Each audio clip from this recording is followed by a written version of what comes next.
Buscando en internet encontré una página que se llama Estudios Bíblicos Maranata. Y dentro de su artículo me llamó mucho la atención cómo, y sé que no es el único artículo que podría encontrar en internet, pero me llamó mucho la atención que dice así: la ley de Moisés fue abrogada, uno, anulada, dos, y abolida. Tosudos que tienen el tiempo para decir cosas que el Mesías o Yeshua, Mesías Yeshua, dijo en Mateo 5:17 al 22 que él no había venido a abolir la ley de Moisés ni la Torá, que son lo mismo, ¿ya?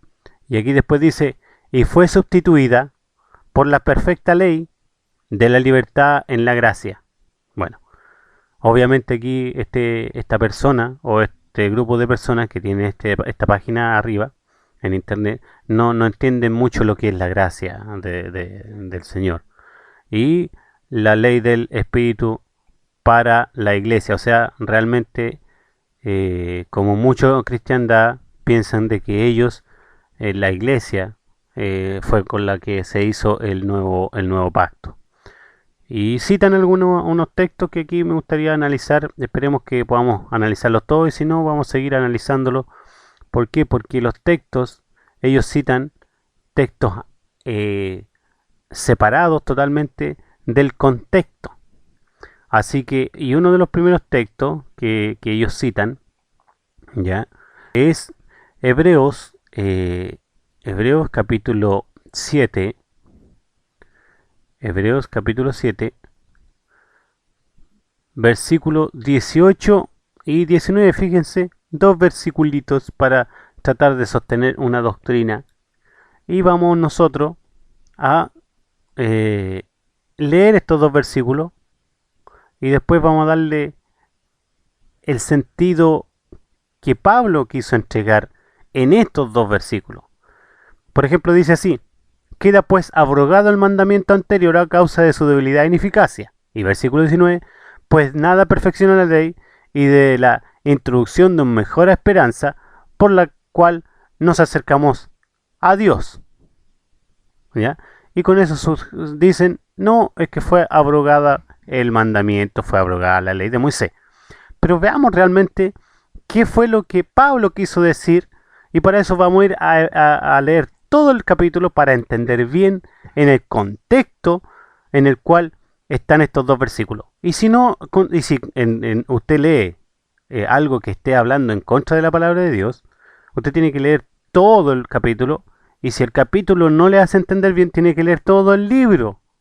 Y si el libro no le hace entender, tiene que leer toda la Sagrada Escritura, porque un versículo lo puede apartarse y llevárselo a la perdición. Por eso que este versículo que está llevando a mucho a la perdición, a entender, a darse a entender de que los 10 mandamientos fueron abolidos, o la ley, o la Torá fue abolida, quiere decir realmente que no se está entendiendo lo que Pablo quiso decir. Y obviamente Pablo, lamentablemente, si se estuviese vivo, volvería a morir por todas las barbaridades que han querido decir que él dice. Así que empecemos ahora. Hebreos 7:1 dice: porque este Melquisedec, rey de Salem, sacerdote del Dios Altísimo, que salió a recibir a Abraham, que volvía de la derrota de los reyes, y le bendijo. Aquel asimismo dio a Abraham los diezmos de todo, cuyo nombre significa primeramente rey de justicia y también rey de Salem, esto es, rey de paz, sin padre, sin madre, sin genealogía, que ni tiene principio de días ni fin de vida, sino hecho semejante al Hijo de Dios, permanece sacerdote para siempre.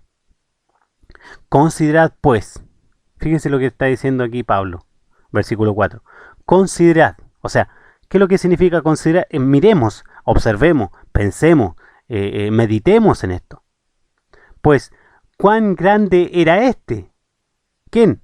Melquisedec, a quien aún Abraham, el patriarca, dio diezmos del botín. Fíjense la grandeza que tenía Melquisedec. Y sigamos adelante. Versículo 5. Ciertamente, los que de entre los hijos de Leví reciben el sacerdocio, fíjense, la línea que se está hablando aquí Pablo, está hablando de los sacerdocios, habla del sacerdote Melquisedec y ahora está hablando de los sacerdotes, la línea sacerdotal de Leví. Dice, ciertamente, los hijos entre los hijos de Leví reciben el sacerdocio, tienen mandamiento de tomar del pueblo los diezmos según la ley. Aquí están los mandamientos. Aquí empieza a hablar ya la palabra de mandamiento. ¿Qué mandamiento? De los diezmos. ¿Ya? Según el sacerdocio levítico. Es importante ir entendiendo esto. ¿Ya? Es decir, de sus hermanos. Aunque estos también hayan salido de los lomos de Abraham. Aunque estos también hayan sido descendientes de Abraham. Eso estaba diciendo. Versículo 6. Pero aquel cuya genealogía no es contada entre ellos. ¿Quién? ¿Cuál es la genealogía que no está contada entre ellos? El primero, el versículo 1, Melquisedec, rey de Salem. ¿Ya? Tomó de Abraham los diezmos y bendijo al que tenía las promesas. Y sin discusión alguna, el menor es bendecido por el mayor. ¿Ya? ¿Quién era mayor entonces? ¿Abraham o Melquisedec? Melquisedec, po. Y sigue diciendo, y sin discusión alguna, ¿cierto? El menor es bendecido por el mayor. ¿Quién bendijo a Abraham? Melquisedec, por lo cual Melquisedec es mayor. Versículo 8. Y aquí ciertamente recibe los diezmos hombres mortales. Pero allí, uno de que se tiene, da testimonio de que vive. ¿Ah? ¿Y de quién se está dando testimonio allí? Melquisedec es un tipo de Mesías. Entonces, él está dando un testimonio de que va a bendecir a Abraham. Y quien es que realmente bendice a la simiente de Abraham es el Mesías. A eso se está refiriendo. Por eso dice, y aquí ciertamente, ciertamente recibe los diezmos, hombre mortal, pero allí, uno de que se da testimonio de que vive. ¿Y quién es el que vive? Hamashiach, el Mesías. ¿Ya? Sigamos. Y por decirlo así, Abraham pagó el diezmo también Leví, que recibe los diezmos, porque aún estaba en los lomos de su padre cuando Melquisedec le salió al encuentro. Claro, todavía no era descendencia, recuerden que en esa época todavía ni siquiera nacía Isaac, en el cual se le llamó el hijo de Abraham, ¿cierto? Que iba a recibir las promesas, ¿ya?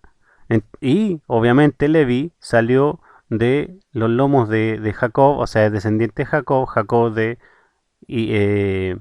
Isaac, ¿ya? Entonces todavía no nacía, a eso está refiriéndose aquí Pablo con lo que está diciendo allí, porque aún estaba en los lomos de su padre cuando Melquisedec le salió al encuentro. Y dice, versículo 11 del capítulo 7 de Hebreo, si pues la perfección fuera por el sacerdocio levítico,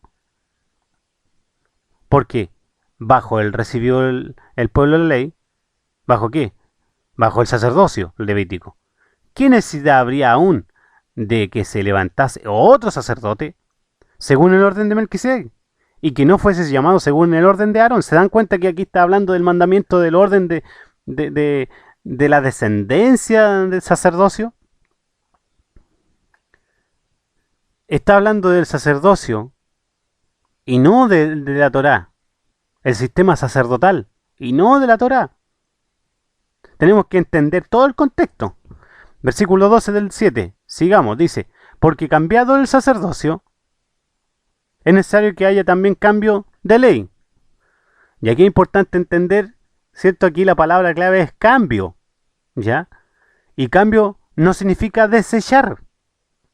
La palabra griega metatitemi, que está bajo el número de Strong G3346, es colocar diferentemente, cambiar. Se dice del sacerdocio transferir a otro lugar. Entonces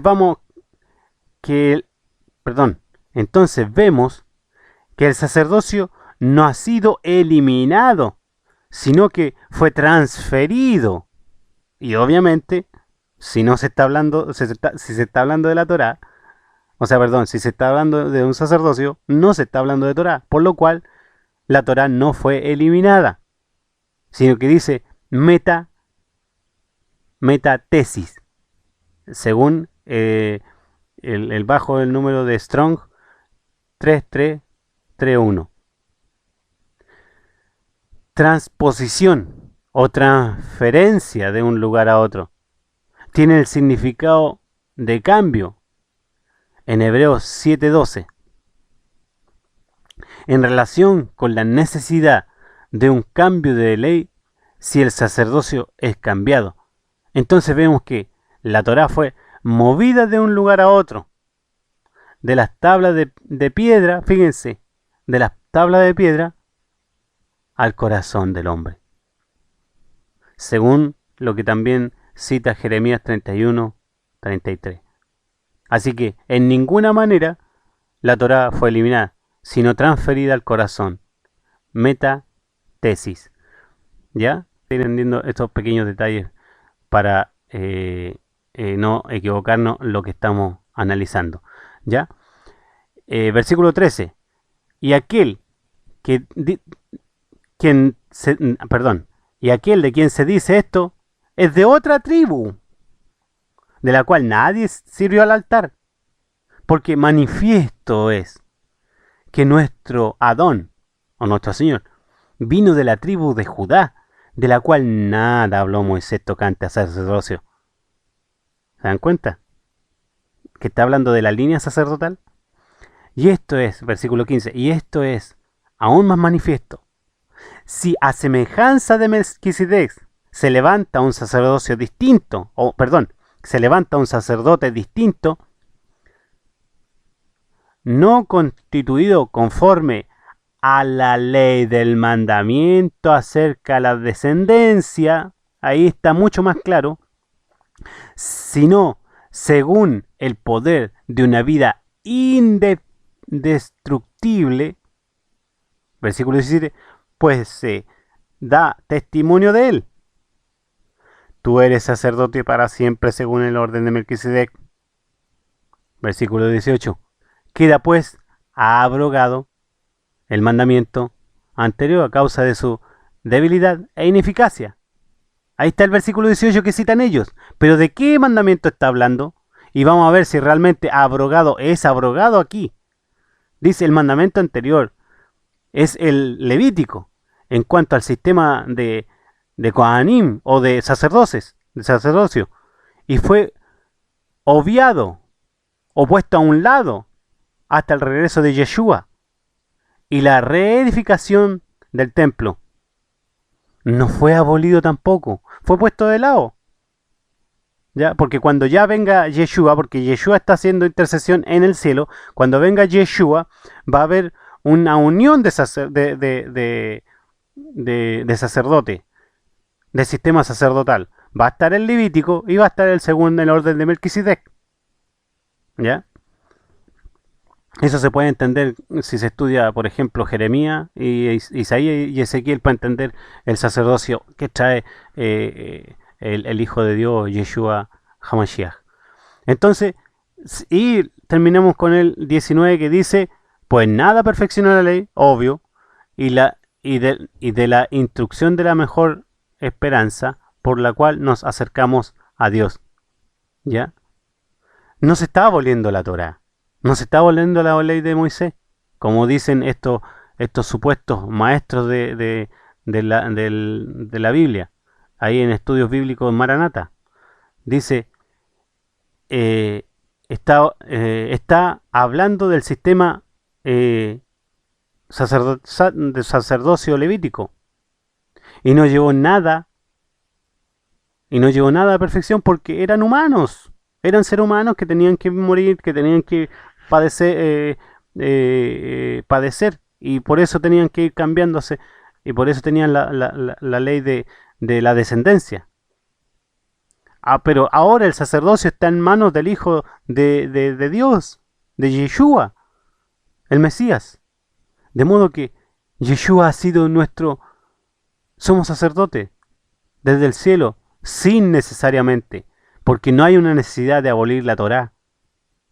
Como él mismo, y yo lo había citado, lo dijo ahí en Mateo 5, 17 al 21.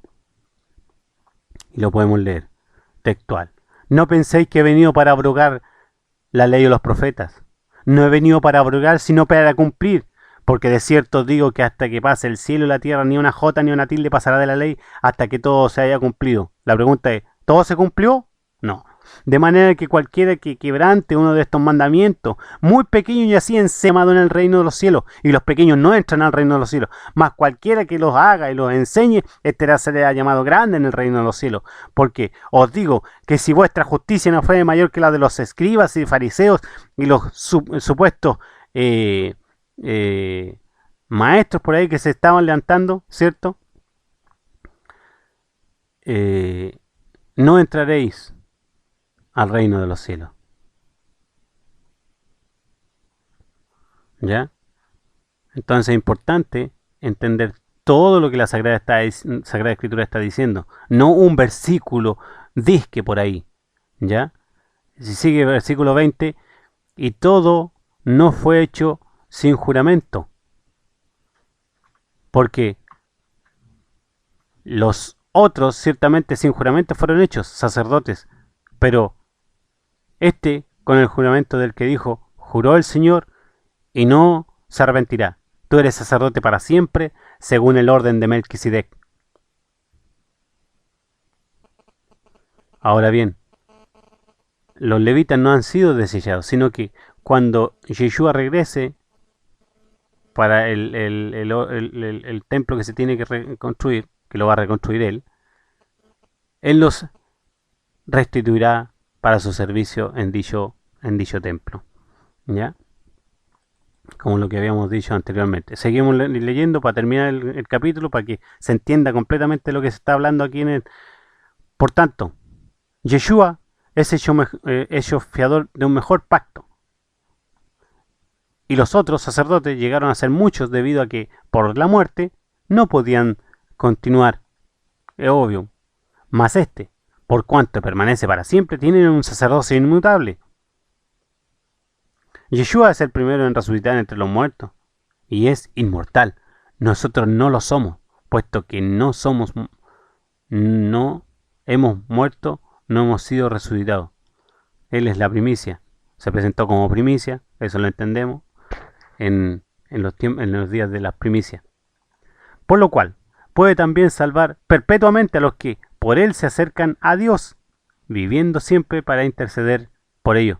Porque tal sumo sacerdote nos convenía, santo, inocente, sin mancha, apartado de los pecadores, y hecho más sublime que los cielos, que no tiene necesidad cada día como aquellos sumos sacerdotes de ofrecer primero sacrificios por sus propios pecados y luego por los del pueblo, porque esto lo hizo una vez para siempre, ofreciéndose a sí mismo. Porque la ley constituye sumo sacerdote a débiles hombres, pero la palabra del juramento posterior a la ley, al Hijo, hecho perfecto para siempre. Este capítulo cierra sellando el mismo tema, el cambio de sacerdocio, y no la abolición de la Torá. ¿Se dan cuenta? Entonces es importante cuando vamos a ver un versículo que sea dentro de un contexto general de la Sagrada Escritura y no un contexto que se le ocurra a algún predicador, falsos maestros, falsos pastores, falsos apóstoles, que lo único que quieren es quitarle al pueblo de Dios lo que Dios le entregó con tanto amor a sus hijos, que es sus leyes, sus mandamientos, que lo único que nos hacen es acercarnos mucho más a Él. Si en verdad de corazón le amamos a este Mesías que nos rescató de la muerte, del pecado y nos restituyó, y por su gracia fuimos nosotros llamados hijos, y por eso como hijos tenemos que guardar sus mandamientos, porque somos pueblo de Dios.